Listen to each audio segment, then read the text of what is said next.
Thank you for inviting me here. It is a pleasure to be in a place where spring has actually arrived.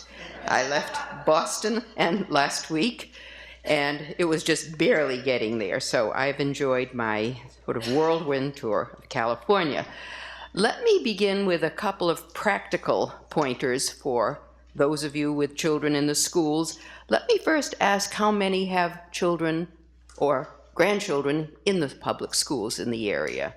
Just about all of you. That's great, because you are the people on the front lines who need to be able to see what's going on if you haven't already had a chance and been shocked by what you've seen. First practical pointer, which I now am telling people everywhere, is that parents can opt out if they choose to. They don't need to ask anybody's permission. This is something that all parents have the right to do. Many states are trying to figure out how to pass laws that give parents the right. Well, this is the wrong approach. They already have that right. Any parent, anywhere, unless there's some peculiar statute in state law, has the right to pull out children for any purpose. In the community I've lived in, parents have been taking out kids for 40 years when they wanted to go on a vacation. They just wrote in a little note and told the school that was what they were doing. They don't need to ask permission for that. The other point I've started to make, and Brad and I are going to have to talk probably more about it in detail, is the larger picture for locally elected school boards, because in most cases in our states, all 50, including California, you have locally elected school boards, and a basic political principle in this country since its founding and before is that those are the people, those who are elected by the voters, have the legal authority over what happens in your schools. It hasn't been taken away. There are moves to regionalize control of public education, and those need to be defeated. But those people who are legally elected in an election to make decisions about policy for your local schools are in control of curriculum, standards, and instruction. The only thing they may have to do is give a state-developed test to the students in the school system, but this doesn't mean that the parents can't take their kids out of that school system. There are some rights that still are there for locally elected school boards. That's where the real battle has to be. And that leads me to what I want to give you as the kind of big picture for who was deliberately excluded from the Common Core project. And I was a part of it in some ways from the very beginning. And you'll hear some more of the gory details, particularly my experience on a bizarre committee called the Validation Committee. But the four major groups who were excluded were, first of all, parents. Parents were the last to find out about what was going to happen with their own children, and they are busily being disengaged, if possible, or shunted off, or in some way alienated from whatever's happening in the schools. In many cases, they're not being told the truth or any information at all. The second group were teachers themselves. Teachers will tell you that they had no idea what was going to happen after their State Board of Education adopted Common Core standards. Third group, very important, are state legislators. I've testified in about 25 states in the past year and a half. And the first question is usually, what is Common Core? They're being hit with bills, usually for the high technology, for the testing, or for professional development for teachers, the two major expenses that are coming down the pike right now. But they were not involved. Their state boards of education didn't bother to ask them for a cost-benefit analysis of what these standards might entail that they were that the state board was planning to adopt, nor did the state boards ever ask for the teaching faculty in higher education institutions in a state, which the state legislature pays for when it subsidizes and appropriates money for its public colleges. universities, community colleges, whatever, but they weren't involved in giving any advice to the state boards on what these so-called college readiness standards were all about. So state legislatures were deliberately avoided because what was not desired was public discussion and deliberation about all the questions I had when I was on the state board in Massachusetts during the years Common Core was being developed and then approved. Finally, local school boards or local school committee people were nowhere to be seen on any of the Common Core committees. They were kept in the dark, and as I was told in Massachusetts, after the state board adopted Common Core's standards, they were then they officially notified after the fact. They had no idea that there were going to be new standards coming down the pike for them. So the four major groups who should have the most to say about children's education were deliberately avoided by memos of understanding between a governor and either a chair of a board of ed or a commissioner of ed, sometimes both, all three, and then an approval by a board of education at the state level, which has statutory authority to adopt standards that are voluntary for local districts to adopt. And that was true in Massachusetts. We always knew that. Even when I was in the Department of Ed developing K-12 standards, we always knew they were voluntary because of local control. The tests that we would develop based on those standards, which was why we needed to develop them, had to be based legally on these state-developed standards, but those had to be given, because that was part of the statutory authority of State Board of Ed and its Department of Ed, which in most states is part of the administrative branch of government. Now, you have a different situation where you have separately elected commissioners, as you do here in California and a few other states, which gives them independence from a governor or from other bodies. But in most states, that's not the case. Let me give you some basic facts about the Common Core development of standards, because it was a stealth operation from the very beginning. And I want you to know why I was so outraged about it to begin with. I was on only the validation committee, which was the final committee that was supposed to approve and endorse these standards. But why I was so concerned about the secrecy, the non-transparency of what this project was all about was a reflection of my own background. I've been a very active citizen in my home community. I was, first of all, president of the League of Women Voters, which was nonpartisan. I understand democratic procedures completely. I was an elected town meeting member for 10 years, and I was a library trustee, elected also, for 14 years. I know what sunshine laws are about. I know what can be FOIA'd, Freedom of Information Act, what can't be FOIA'd. I understand what agendas and minutes of meetings and why you have to have public meetings and how feedback that you get should be available to everybody. I was on a committee where none of that's available for anyone. So I just found the whole lack of transparency extremely puzzling. But let's start at the beginning, because that was how the project began, and it tells us why we can't get any information about any of the origins of this project to centralize decision-making about public education in this country in Washington. And that's how I would describe a major part of the goal, ideologically, in a sense. Who developed these standards? We all know that private organizations in DC did. They were not state-led.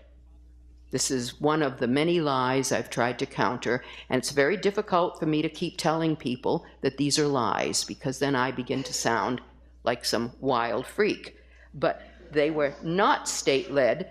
They were developed by the National Governors Association, the Council for Chief State School Officers, and Achieve Inc., which is a spin-off of the National Governors Association, all private groups in DC. And they were all funded for this particular purpose by another private organization, the Gates Foundation. All private groups doing whatever they wanted in private unaccountable to the public. They never had to tell the public why they chose the people they did to put on these committees, what the charges were to them, can't get a hold of contracts, don't know how much they were paid, nothing. No information is available because they're private.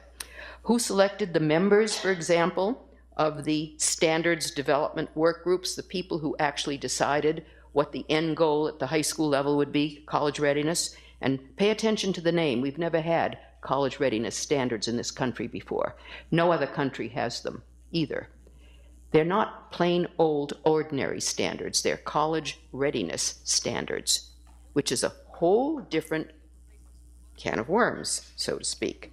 But so far as we know, Achieve Inc. and the Gates Foundation selected the personnel to write these high school level college readiness standards.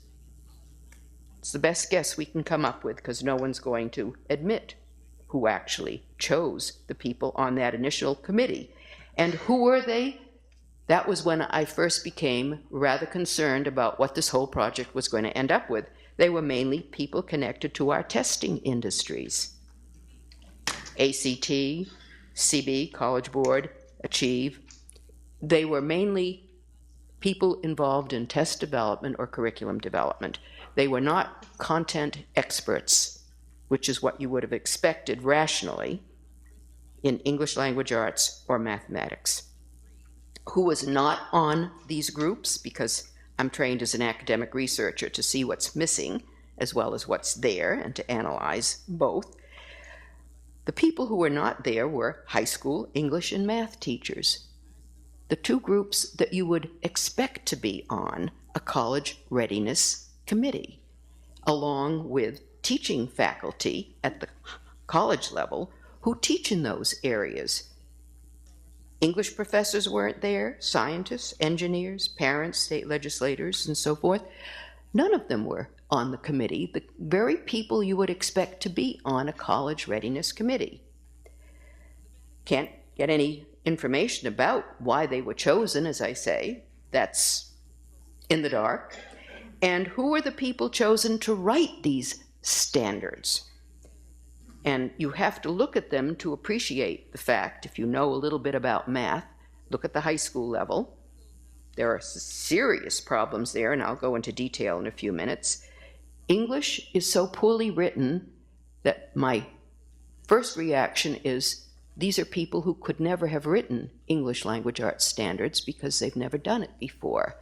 I have been the editor of a research journal in the English language arts and have done a great deal of writing, and I prize good English writing. And above all, a document that claims to be English language arts standards should be written in good English.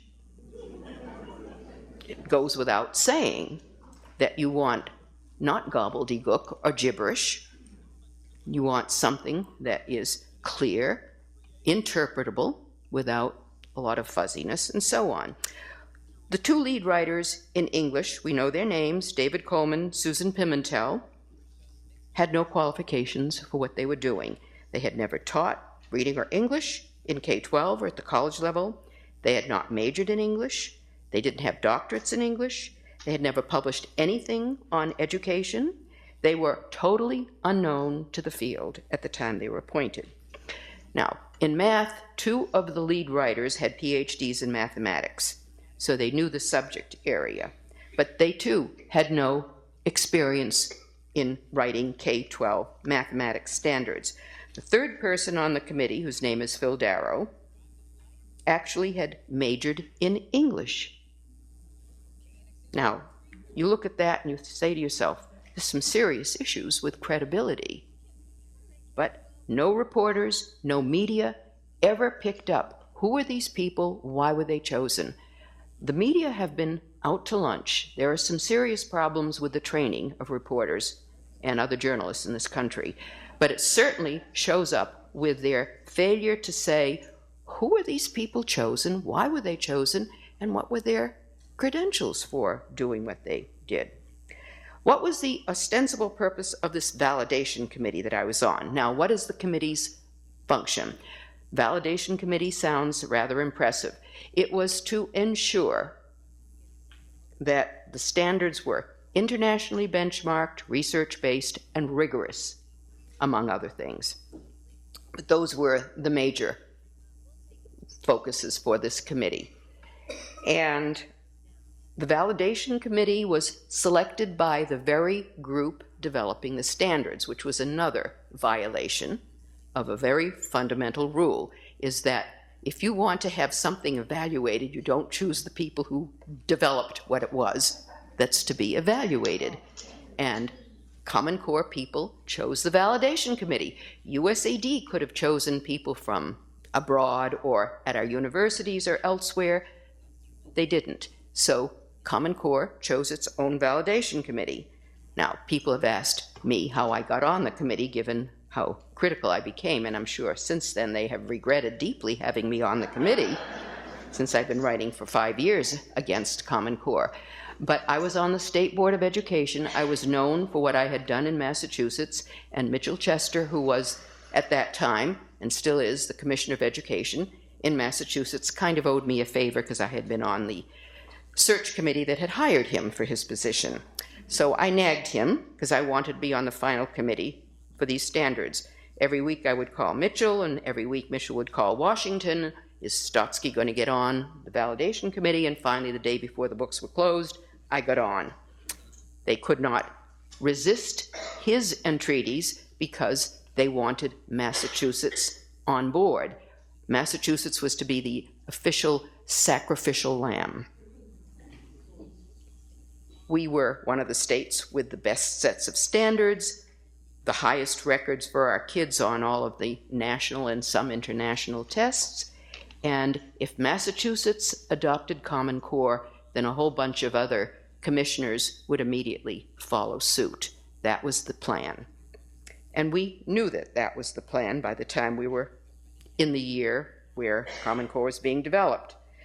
What was the real purpose of this committee? It was to rubber stamp what I just told you, that they were internationally benchmarked, rigorous, and research-based. They were none of the above, of course. So 5 of us on the committee, including James Milgram, who was a professor of mathematics here at Stanford University, and we became very friendly during the course of that year, trying to figure out what was going on this committee. But he looked at math, I looked at ELA. They weren't internationally benchmarked, and they weren't rigorous. And I'll tell you some of the details about the math standards that I have learned from Professor Milgram. But the point was that we couldn't sign off, and 3 others couldn't sign off. Why the others did is something you would have to figure out for yourself by looking at who they are, what kind of grants they get, where they get grant money from, and what kind of business they do. So it gives you a clue about why some of the people validated these standards, but they are not validated, by the way, which is another legal issue that you have to keep in mind. They're not internationally benchmarked because we've never gotten the names of the countries to which they're benchmarked. I kept asking. Could never get the names of the countries, either in math or in English. And they're not research-based because I knew all the research. They are not rigorous at all. In fact, that's been the sales pitch to sort of get people off base. They are so far from rigorous that we figured out, Jim and I independently, that it's going to lower the academic level of our high school by about 2 grades worth. They go with a little proviso that is, if you pass a college readiness test to be given in grade 11 in most places, you therefore are entitled to credit-bearing courses at the college level. That was the connection. They were college readiness standards. If you pass them in grade 11, and we don't know where the cut score or passing score is going to be yet, tests haven't been finished, and I can't tell you any more about them because we don't know where the cut score is going to be. It could be about grade 8 or 9 level. But they will be entitled, anyone who passes this test and gets into a college that accepts them, wants to go to college, will be able to take credit-bearing courses. They cannot be required to take remediation. Now, as Milgram says, what is that going to mean for the math courses that now a lot of students take for remediation? If the colleges want to have the number of tuition-paying students there, if presidents are under pressure to make sure they have the bodies of people there that will give them their money from state appropriations, they're going to lower the level of those math courses to possibly, in some cases, intermediate algebra. That's college ready, depending upon level of the college readiness test. Could I ask, by the way, if someone can wave when I have 5 minutes left? I don't know who's going to be timekeeper. Just let me know. Joan, are you the one? You'll let me know. Fine. I forgot to clarify that because I can speak for hours and just need to know when to turn off. We don't mind sitting here. No, but I don't want to deprive you of your time. So why did Massachusetts then, and I was on the Board of Education at the time, and I'll go into the flaws for the English language arts standards in a few minutes. Why did Massachusetts agree to dump its own very good ELA standards, and California's were, by the way, just as good, if not better? We were promised $250 million in Race to the Top money. We got it. Governor Patrick was a friend of President Obama, and we were promised $250 million in Race to the Top money. So that was, who could turn that down? The commissioner couldn't turn it down, and the Board of Ed was told this was what we were going to get if we committed ourselves to adopting Common Core standards. And indeed, there were several reports that were produced by different groups that were all funded by the Gates Foundation. One was from Achieve, another was from Fordham Institute, another was from WestEd. That was money that was laundered through the Hunt Institute in North Carolina. We could figure out and trace $350,000. That the Massachusetts Business Alliance in Education, which is a group in Massachusetts, was to get for commissioning a report from WestEd to compare Massachusetts standards to Common Core's. And of course, all these groups funded by the Gates Foundation came up with the non-remarkable conclusion that there wasn't much difference, that Massachusetts would do just about as well with Common Core as it was doing with its own standards. So that was the end of that. The Boston Globe went happily along. Here are 4 reports, all saying X, Y, and Z. Who cares if they're all funded by the Gates Foundation? And so we dumped our good standards. California's in math and science were even better. You have lost the 2 sets of what were called gold standard standards in this country when your Board of Education adopted Common Core. Your math and science standards were considered the best in the country. Your ELA were among the best, and you have gone down about at least 2 grades worth. What are some of the big issues? First of all, in math, let me hit some of the math deficiencies which Professor Milgram has been able to point out. He and I were on the validation committee. He was the only mathematician on the validation committee. All the others were all constantly told, oh, there were 8 other math experts. They were all in schools of education. They had doctorates in math education or curriculum instruction. He was the only mathematician, and he was the only one who could read the high school math standards.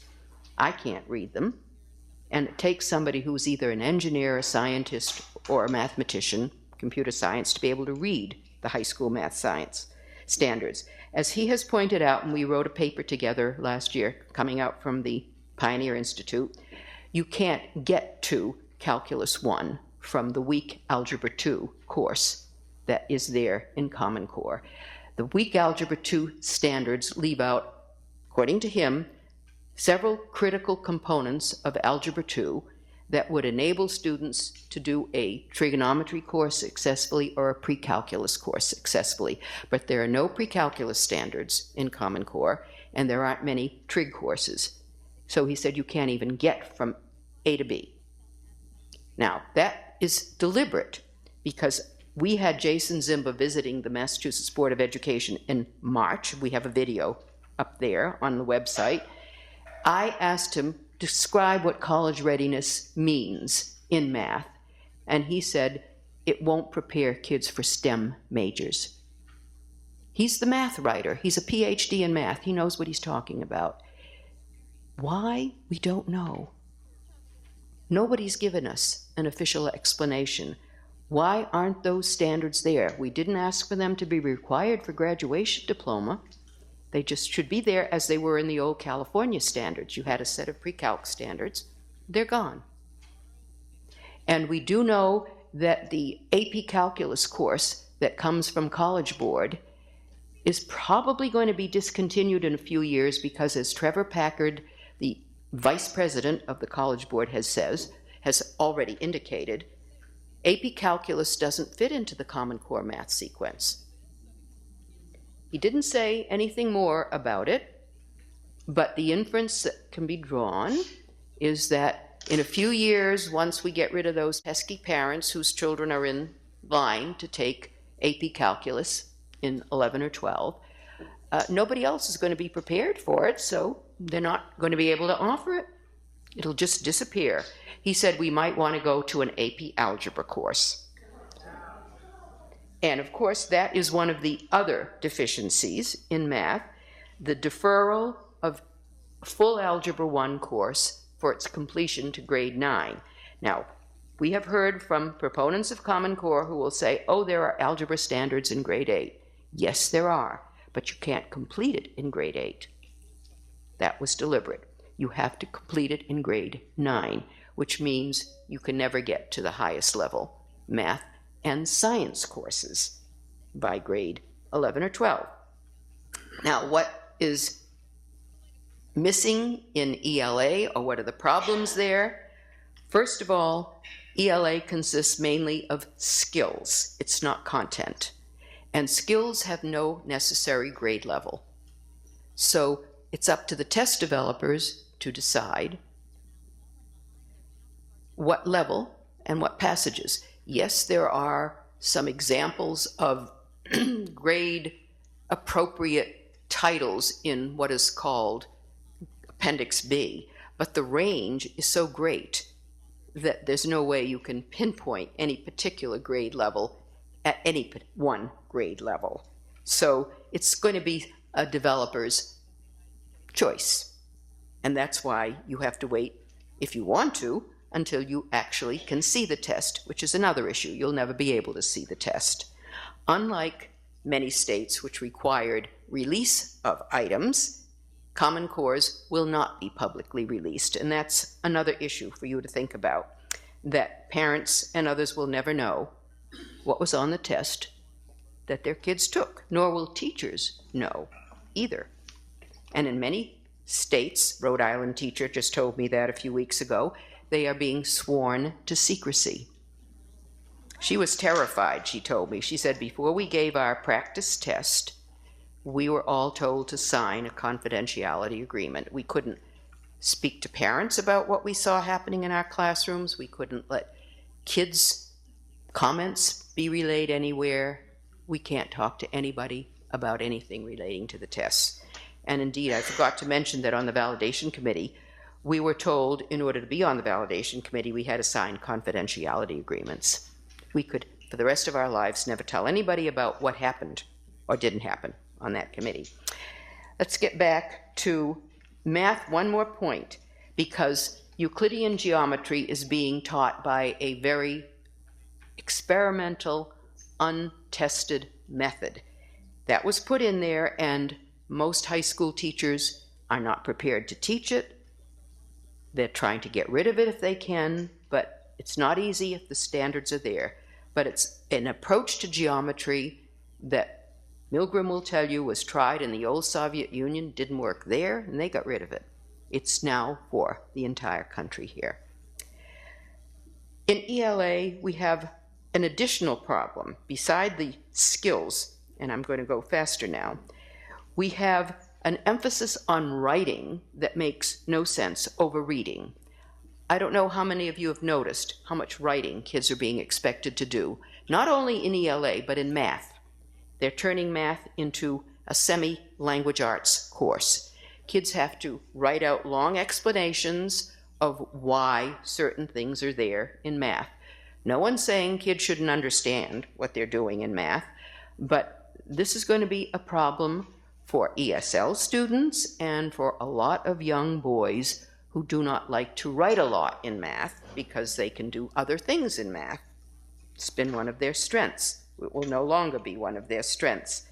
So we have those two problems plus a third problem, which is reduction of literary study, increase in something called informational text, which is opening a floodgate for all kinds of stuff that many parents are very upset about when they see what kinds of selections are there. But the reduction in literary study should be of great concern because that is where analytical reading and writing come from. Teachers teach kids how to read between the lines of complex literary texts. So if you reduce literary study to about 50% of the English class, you're reducing opportunities for learning how to do analytical reading and writing. Those are the main things. Those of you who want more details can go to my writings, which are available on my homepage at the University of Arkansas. You just Google Sandra Stotsky, Arkansas. It'll pop up, and you'll see all the things that I've been writing as testimony, other articles, and you can get more details on any of this. But I would like to suggest that what parents could try to start to do in communities like this, which are high-achieving communities, is think about, and this is what I want Brad and I to talk about a little bit more. Remember, these are called college readiness standards. Well, if most of your kids have been going to college already, why do you need college readiness standards? Your kids have passed them. Get rid of them. Go back to your old California standards and declare yourself exempt. What are they going to do? I don't know what they can do. Send out the National Guard? Arrest you? I don't know what they would do. We haven't had any test cases, but if your students have already gone on to college and you've got empirical data from the records, then you don't need college readiness standards to prepare kids for college. They're already there. That tells you right there that they're not rigorous. They're to prepare kids for going to college. They're dumbing your whole curriculum down.